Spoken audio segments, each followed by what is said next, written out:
ഗുജറാത്തിലെ ഒരു ചെറിയ ഗ്രാമത്തിൽ ചന്തു ഒരു പച്ചക്കറി കടയിൽ ജോലി ചെയ്യുകയായിരുന്നു. പക്ഷെ മുതലാളി എപ്പോഴും അവനെ അംഗീകരിക്കുകയില്ല. അതുകൊണ്ട് ചന്തു ആകെ വിഷമിച്ചിരുന്നു. ദിവസം ഫുള്ളായിട്ട് പഠിച്ചുകൊണ്ടിരിക്കുന്നു, ഒന്നിനും ലായ്ക്കില്ലാത്തവൻ. ഒരു ജോലിയും മര്യാദ ചെയ്യുന്നില്ലല്ലോ. പക്ഷെ 3 നേരം റൊട്ടി നന്നായി തിന്നുന്നുണ്ട്. ഇല്ല മുതലാളി, അങ്ങനെയൊന്നും ഇല്ല. ഞാൻ എന്റെ മനസ്സുകൊണ്ടാണ് എല്ലാ ജോലിയും ചെയ്തോണ്ടിരിക്കുന്നത്. അങ്ങനെയാണോ? എന്നാ നീ എനിക്കൊന്ന് പറഞ്ഞതാ. അങ്ങനെ നീ എന്താണ് കഷ്ടപ്പെട്ട് ജോലി ചെയ്യുന്നത്? മുതലാളി, ഞാൻ രാവിലെ തന്നെ എണീച്ചിട്ട് ആദ്യം തന്നെ മാർക്കറ്റിലേക്ക് പോയി എല്ലാ പച്ചക്കറികളും വാങ്ങുന്നുണ്ട്. പിന്നെ ഗുഡൌണിലേക്ക് പോയിട്ട് ആ കായ്കറികൾ ഞാൻ ശുദ്ധം ചെയ്യുന്നുണ്ട്. പിന്നെ തനിത്തന്നെയായിട്ട് പിരിച്ചിട്ട് മാറ്റി വെക്കുന്നുണ്ട്. പിന്നെ ആ വണ്ടി എടുത്തിട്ട് എല്ലാ ഏരിയയിലും പോയിട്ട് ആ പച്ചക്കറികൾ ഞാൻ വിൽക്കുന്നുണ്ട്. ഏരിയയിൽ ചുറ്റിയിട്ട് എന്താ കാര്യം? പച്ചക്കറികളൊക്കെ വിറ്റിട്ട് പോണ്ടേ? ഞാൻ മര്യാദയ്ക്കാണ് ജോലി ചെയ്യുന്ന മുതലാളി. പക്ഷെ ആരും പച്ചക്കറി വാങ്ങിയില്ലെങ്കിൽ പിന്നെ വണ്ടിയിൽ എങ്ങനെ പച്ചക്കറി കാലിയാവുക?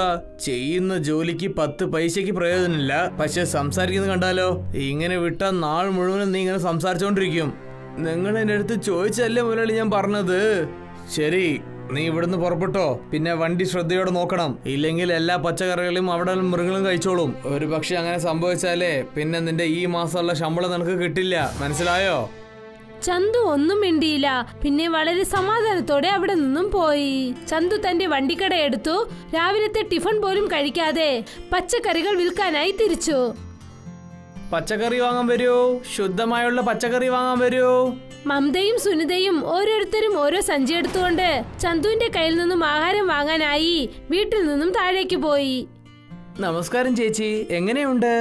ഞാൻ നന്നായിരിക്കുന്നു ചന്തു. ശരി, നീ എങ്ങനെയാണുള്ളത്?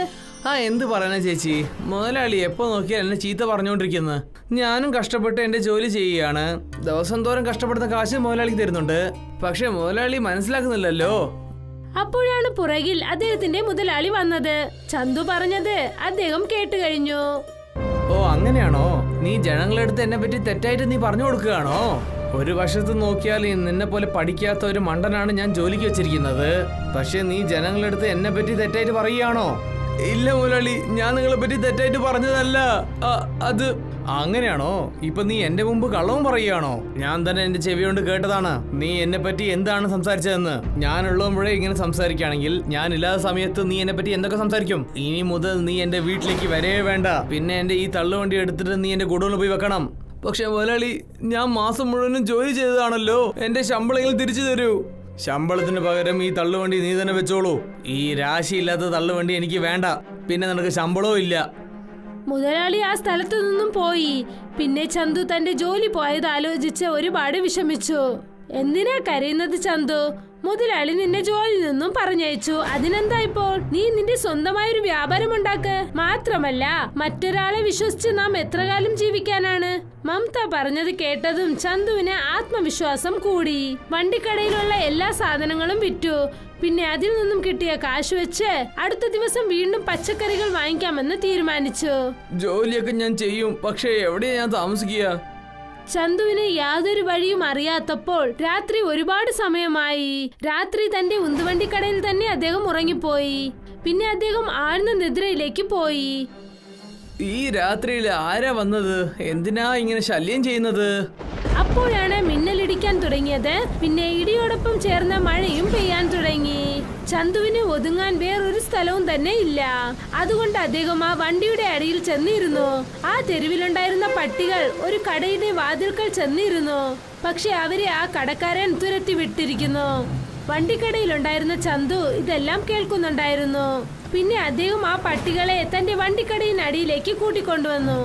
വാ വരൂ ടോമി, നീ എന്റെ തള്ളുവണ്ടിയിലേക്ക് വന്ന് കിടന്നോളൂ. മഴ നിൽക്കുന്നവരെ നിങ്ങൾ അവിടെ തന്നെ താമസിക്കാം. പട്ടികളെല്ലാം ചന്തുവിന്റെ വണ്ടിയുടെ അടിയിൽ വന്നിരുന്നു. ചന്തു അപ്പോഴാണ് ശ്രദ്ധിച്ചത് ഒരു വയസ്സായ സുഖമില്ലാത്ത പട്ടി തണുപ്പിൽ വിറയ്ക്കുന്നുണ്ടായിരുന്നു. തോളത്തു നിന്നും ടവലെടുത്തു. എന്നിട്ട് അത് ആ പട്ടിയുടെ മേലിൽ പോർത്തി കൊടുത്തു. ആ പട്ടി വളരെ വിശ്വാസത്തോടെ ചന്തുവിനെ നോക്കി. അപ്പോഴാണ് മിന്നൽ വന്നത്. അപ്പോഴാണ് ഭൈരവദേവൻ ആ സ്ഥലത്ത് പ്രത്യക്ഷപ്പെട്ടത്. നീ വളരെ വളരെ നല്ലവനാണ് നന്ദു.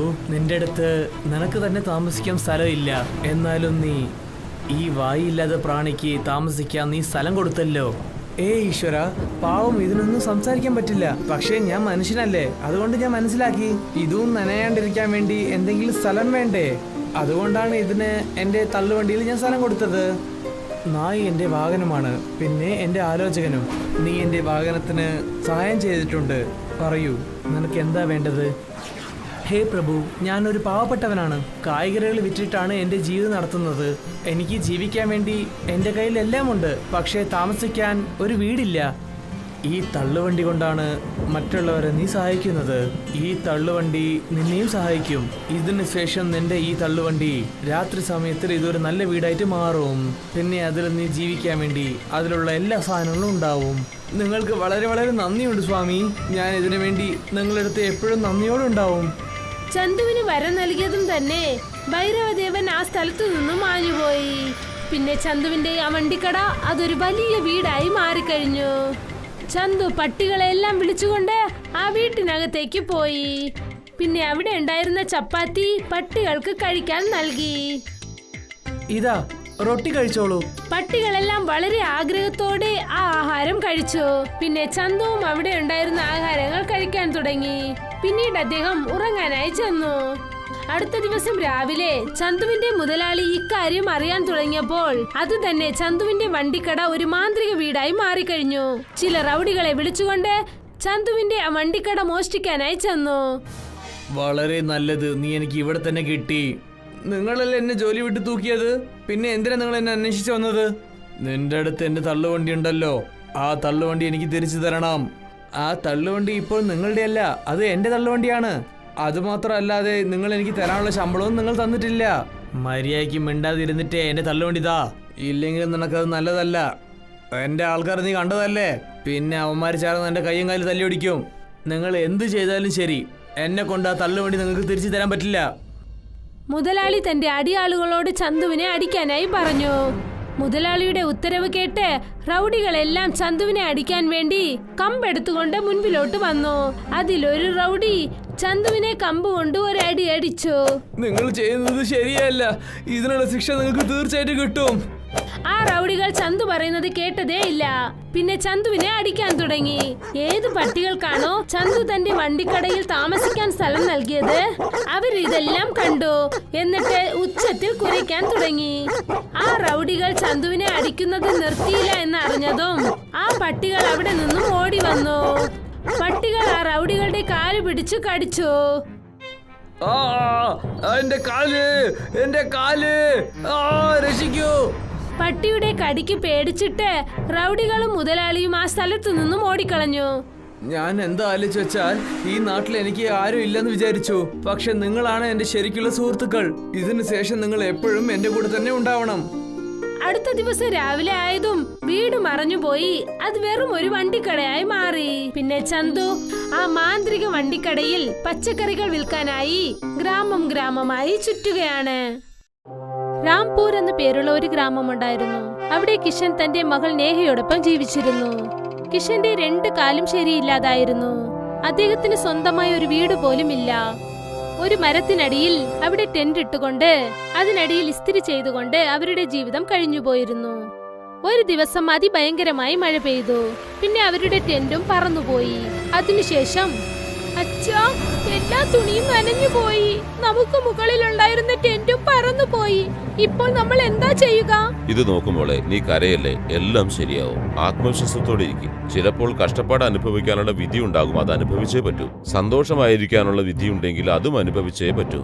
സമാധാനമായിരിക്കുമോളെ. ഈ ഇരിക്കുന്ന തുണി കൊണ്ടുപോയി കൊടുത്ത് അവര് തരുന്ന കാശും വാങ്ങിയിട്ട് വേഗം വാ, ഇല്ലെങ്കിൽ നമ്മൾ ഇന്നും പട്ടിണി കിടക്കേണ്ടി വരും.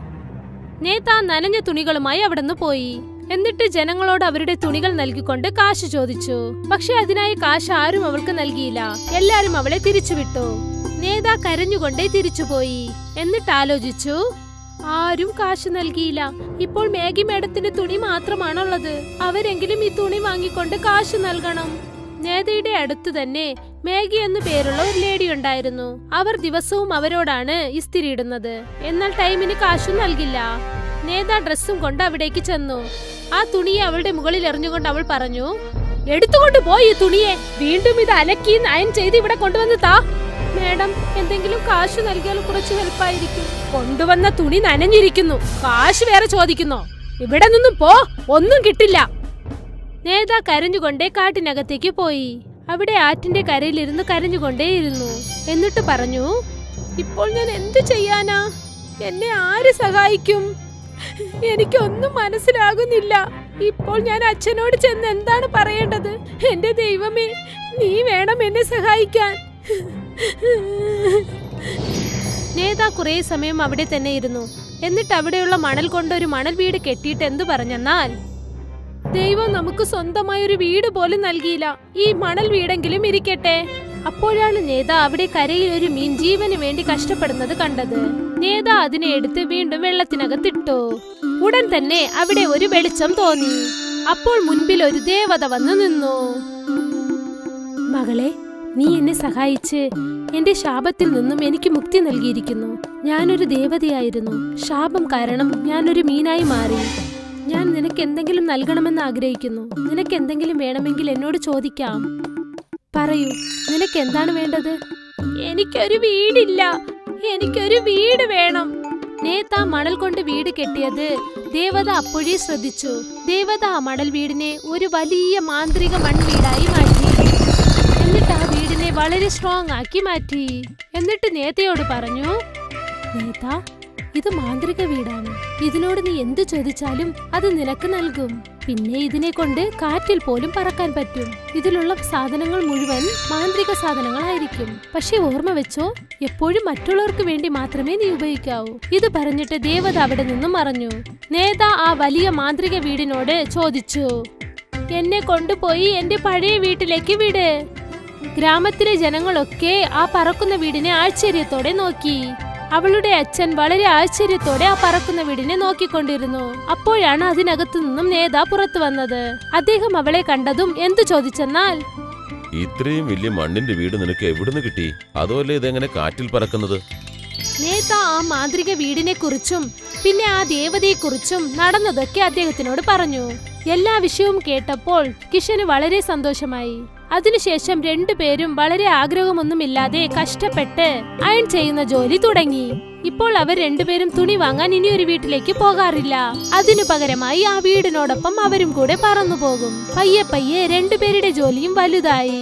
എല്ലാരും അവരോട് തന്നെ തുണി അയൺ ചെയ്യാൻ കൊടുക്കുമായിരുന്നു. എന്നിട്ടൊരു ദിവസം, അച്ഛാ, ഞാനിപ്പോൾ ഒരുപാട് സന്തോഷമായിരിക്കുന്നു. നമ്മുടെ ഗ്രാമത്തിൽ മാത്രമല്ല, അടുത്ത ഗ്രാമത്തിലെ ജനങ്ങളും നമ്മുടെ കയ്യിലാണ് അയൺ ചെയ്യാൻ തുണി നൽകുന്നത്. അത് എനിക്കും ഒരുപാട് സന്തോഷമായി മോളെ. നമ്മൾ എന്നും ഇതുപോലെ അഹങ്കാരമില്ലാതിരിക്കണം. മറ്റുള്ളവരെ സഹായിക്കുകയും വേണം. കിഷനും നേതയും രണ്ടുപേരും അയൺ ചെയ്യുന്ന ജോലി ചെയ്തുകൊണ്ടിരുന്നു. അപ്പോഴാണ് ഗ്രാമത്തിലുള്ള ഒരാൾ ആ വീട്ടിന്റെ വാതിലേക്ക് വന്നത്. അദ്ദേഹം അവരോട് സഹായം ചോദിച്ചു. പറഞ്ഞോളൂ, ഞങ്ങൾ എന്ത് സഹായമാണ് നിങ്ങൾക്ക് ചെയ്യേണ്ടത്? കിഷൻ ചേട്ടാ, എന്റെ ഭാര്യ ഗർഭിണിയായിരിക്കുക. അവൾക്കിത് അവസാന മാസമാ. അവളെയും കൊണ്ട് പാലം വഴിയെ ഹോസ്പിറ്റലിലേക്ക് പോവാൻ കഴിയൂ. ഗ്രാമത്തിലുള്ള ആളുകള് പാലം അടച്ചു വെച്ചിരിക്കുക. ഇനി ഞാൻ എങ്ങനെയാ ഡോക്ടറെ അടുത്തേക്ക് പോവുക? അവിടെ നിന്ന് നേത എല്ലാ കാര്യങ്ങളും കേട്ടു. എന്നിട്ട് അവൾ പറഞ്ഞു, അമ്മാവാ, നിങ്ങൾ വിഷമിക്കല്ലേ, എല്ലാം ശരിയാകും. എന്നിട്ട് അവർ മൂന്നുപേരും പറന്ന് ആ പാലത്തിനടുത്തേക്ക് ചെന്നു. അവിടെ ആ കാർ നിന്നുകൊണ്ടിരുന്നു. ഇപ്പോൾ നേത ആ കാറിനെ വീടോട് ചേർത്ത് കെട്ടി. പിന്നെ ആ മാന്ത്രിക മൺവീട് അവരെ തൂക്കിക്കൊണ്ട് ഹോസ്പിറ്റലിലേക്ക് പോയി. അമ്മാവാ, ഇപ്പോൾ പോകൂ. നിങ്ങൾ നാട്ടിലേക്ക് തിരിച്ചു വന്ന് നല്ല കാര്യം പറയണേ.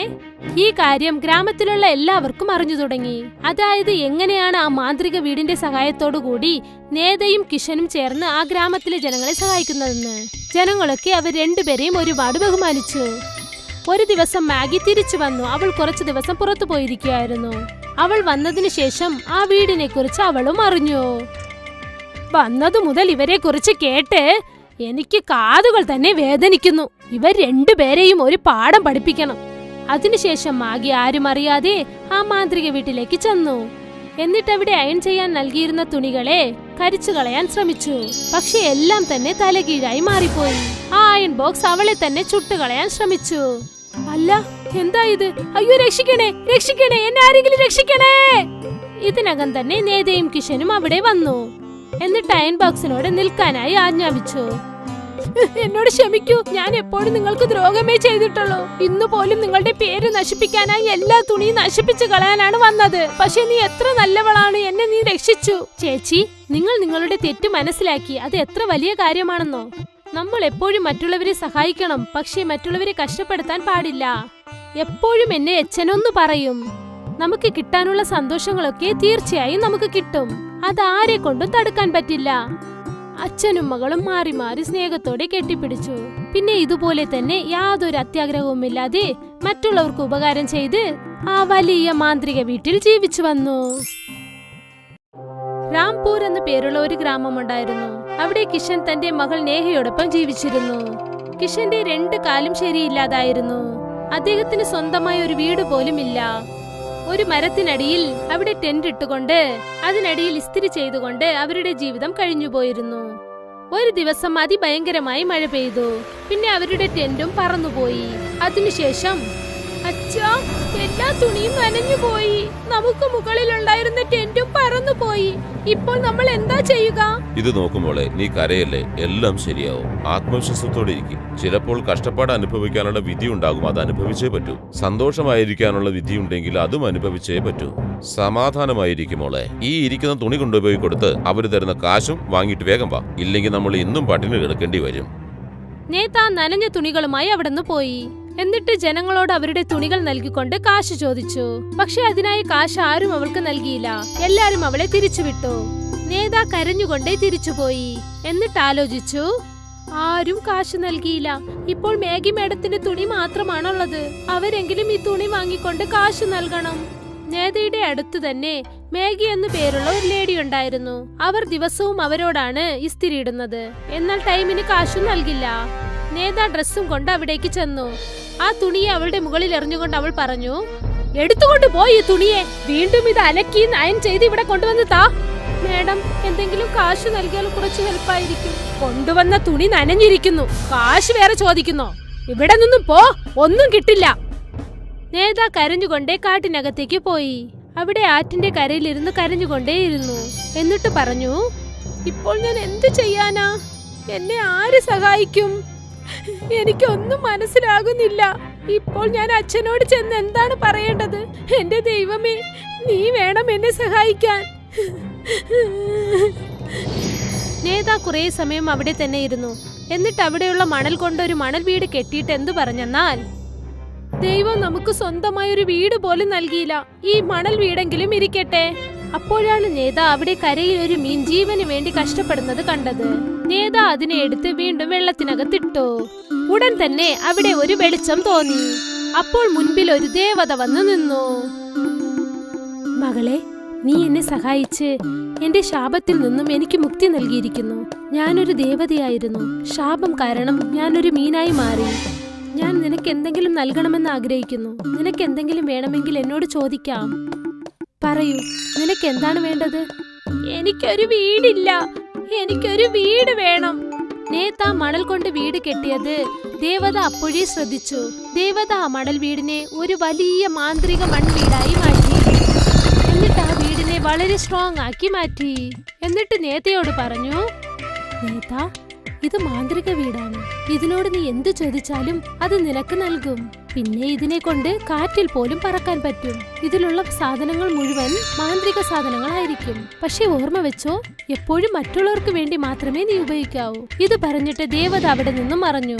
നേത ആ വലിയ മാന്ത്രിക വീടിനോട് ചോദിച്ചു, എന്നെ കൊണ്ടുപോയി എന്റെ പഴയ വീട്ടിലേക്ക് വിട്. ഗ്രാമത്തിലെ ജനങ്ങളൊക്കെ ആ പറക്കുന്ന വീടിനെ ആശ്ചര്യത്തോടെ നോക്കി. അവളുടെ അച്ഛൻ വളരെ ആശ്ചര്യത്തോടെ ആ പറക്കുന്ന വീടിനെ നോക്കിക്കൊണ്ടിരുന്നു. അപ്പോഴാണ് അതിനകത്തു നിന്നും നേത പുറത്തു വന്നത്.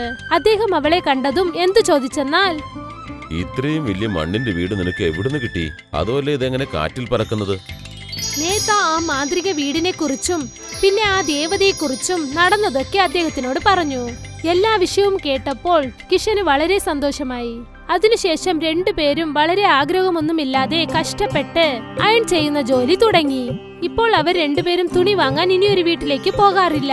അതിനു പകരമായി ആ വീടിനോടൊപ്പം അവരും കൂടെ പറന്നു പോകും. പയ്യെ പയ്യെ രണ്ടുപേരുടെ ജോലിയും വലുതായി. എല്ലാരും അവരോട് തന്നെ തുണി അയൺ ചെയ്യാൻ കൊടുക്കുമായിരുന്നു. എന്നിട്ടൊരു ദിവസം, അച്ഛാ, ഞാനിപ്പോൾ ഒരുപാട് സന്തോഷമായിരിക്കുന്നു. നമ്മുടെ ഗ്രാമത്തിൽ മാത്രമല്ല, അടുത്ത ഗ്രാമത്തിലെ ജനങ്ങളും നമ്മുടെ കയ്യിലാണ് അയൺ ചെയ്യാൻ തുണി നൽകുന്നത്. അത് എനിക്കും ഒരുപാട് സന്തോഷമായി മോളെ. നമ്മൾ എന്നും ഇതുപോലെ അഹങ്കാരമില്ലാതിരിക്കണം. മറ്റുള്ളവരെ സഹായിക്കുകയും വേണം. കിഷനും നേതയും രണ്ടുപേരും അയൺ ചെയ്യുന്ന ജോലി ചെയ്തുകൊണ്ടിരുന്നു. അപ്പോഴാണ് ഗ്രാമത്തിലുള്ള ഒരാൾ ആ വീട്ടിന്റെ വാതിലേക്ക് വന്നത്. അദ്ദേഹം അവരോട് സഹായം ചോദിച്ചു. പറഞ്ഞോളൂ, ഞങ്ങൾ എന്ത് സഹായമാണ് നിങ്ങൾക്ക് ചെയ്യേണ്ടത്? കിഷൻ ചേട്ടാ, എന്റെ ഭാര്യ ഗർഭിണിയായിരിക്കുക. അവൾക്കിത് അവസാന മാസമാ. അവളെയും കൊണ്ട് പാലം വഴിയെ ഹോസ്പിറ്റലിലേക്ക് പോവാൻ കഴിയൂ. ഗ്രാമത്തിലുള്ള ആളുകള് പാലം അടച്ചു വെച്ചിരിക്കുക. ഇനി ഞാൻ എങ്ങനെയാ ഡോക്ടറെ അടുത്തേക്ക് പോവുക? അവിടെ നിന്ന് നേത എല്ലാ കാര്യങ്ങളും കേട്ടു. എന്നിട്ട് അവൾ പറഞ്ഞു, അമ്മാവാ, നിങ്ങൾ വിഷമിക്കല്ലേ, എല്ലാം ശരിയാകും. എന്നിട്ട് അവർ 3 പേരും പറന്ന് ആ പാലത്തിനടുത്തേക്ക് ചെന്നു. അവിടെ ആ കാർ നിന്നുകൊണ്ടിരുന്നു. ഇപ്പോൾ നേത ആ കാറിനെ വീടോട് ചേർത്ത് കെട്ടി. പിന്നെ ആ മാന്ത്രിക മൺവീട് അവരെ തൂക്കിക്കൊണ്ട് ഹോസ്പിറ്റലിലേക്ക് പോയി. അമ്മാവാ, ഇപ്പോൾ പോകൂ. നിങ്ങൾ നാട്ടിലേക്ക് തിരിച്ചു വന്ന് നല്ല കാര്യം പറയണേ. ഈ കാര്യം ഗ്രാമത്തിലുള്ള എല്ലാവർക്കും അറിഞ്ഞു തുടങ്ങി. അതായത് എങ്ങനെയാണ് ആ മാന്ത്രിക വീടിന്റെ സഹായത്തോടു കൂടി നേതയും കിഷനും ചേർന്ന് ആ ഗ്രാമത്തിലെ ജനങ്ങളെ സഹായിക്കുന്നതെന്ന്. ജനങ്ങളൊക്കെ അവർ രണ്ടുപേരെയും ഒരുപാട് ബഹുമാനിച്ചു. ഒരു ദിവസം മാഗി തിരിച്ചു വന്നു. അവൾ കുറച്ചു ദിവസം പുറത്തു പോയിരിക്കുകയായിരുന്നു. അവൾ വന്നതിന് ശേഷം ആ വീടിനെ കുറിച്ച് അവളും അറിഞ്ഞു. വന്നതു മുതൽ ഇവരെ കുറിച്ച് കേട്ട് എനിക്ക് കാതുകൾ തന്നെ വേദനിക്കുന്നു. ഇവർ രണ്ടുപേരെയും ഒരു പാഠം പഠിപ്പിക്കണം. അതിനുശേഷം മാഗി ആരും അറിയാതെ ആ മാന്ത്രിക വീട്ടിലേക്ക് ചെന്നു. എന്നിട്ട് അവിടെ അയൺ ചെയ്യാൻ നൽകിയിരുന്ന തുണികളെ കരിച്ചു കളയാൻ ശ്രമിച്ചു. പക്ഷെ എല്ലാം തന്നെ തലകീഴായി മാറിപ്പോയി. ആ അയൺ ബോക്സ് അവളെ തന്നെ ചുട്ടുകളയാൻ ശ്രമിച്ചു. അല്ല, എന്താ ഇത്? അയ്യോ, രക്ഷിക്കണേ, രക്ഷിക്കണേ, എന്നെ ആരെങ്കിലും രക്ഷിക്കണേ! ഇതിനകം തന്നെ നേതയും കിഷനും അവിടെ വന്നു. എന്നിട്ട് അയൺ ബോക്സിനോട് നിൽക്കാനായി ആജ്ഞാപിച്ചു. എന്നോട് ക്ഷമിക്കൂ, ഞാൻ എപ്പോഴും നിങ്ങൾക്ക് ദ്രോഹമേ ചെയ്തിട്ടുള്ളൂ. ഇന്ന് പോലും നിങ്ങളുടെ പേര് നശിപ്പിക്കാനായി എല്ലാ തുണിയും നശിപ്പിച്ചു കളയാനാണ് വന്നത്. പക്ഷെ നീ എത്ര നല്ലവളാണ്, എന്നെ നീ രക്ഷിച്ചു. ചേച്ചി, നിങ്ങൾ നിങ്ങളുടെ തെറ്റ് മനസ്സിലാക്കി. അത് എത്ര വലിയ കാര്യമാണെന്നോ. നമ്മൾ എപ്പോഴും മറ്റുള്ളവരെ സഹായിക്കണം, പക്ഷേ മറ്റുള്ളവരെ കഷ്ടപ്പെടുത്താൻ പാടില്ല. എപ്പോഴും എന്നെ അച്ഛനൊന്നു പറയും. നമുക്ക് കിട്ടാനുള്ള സന്തോഷങ്ങളൊക്കെ തീർച്ചയായും നമുക്ക് കിട്ടും. അതാരെ കൊണ്ടും തടുക്കാൻ പറ്റില്ല. അച്ഛനും മകളും മാറി മാറി സ്നേഹത്തോടെ കെട്ടിപ്പിടിച്ചു. പിന്നെ ഇതുപോലെ തന്നെ യാതൊരു അത്യാഗ്രഹവുമില്ലാതെ മറ്റുള്ളവർക്ക് ഉപകാരം ചെയ്ത് ആ വലിയ മാന്ത്രിക വീട്ടിൽ ജീവിച്ചു വന്നു.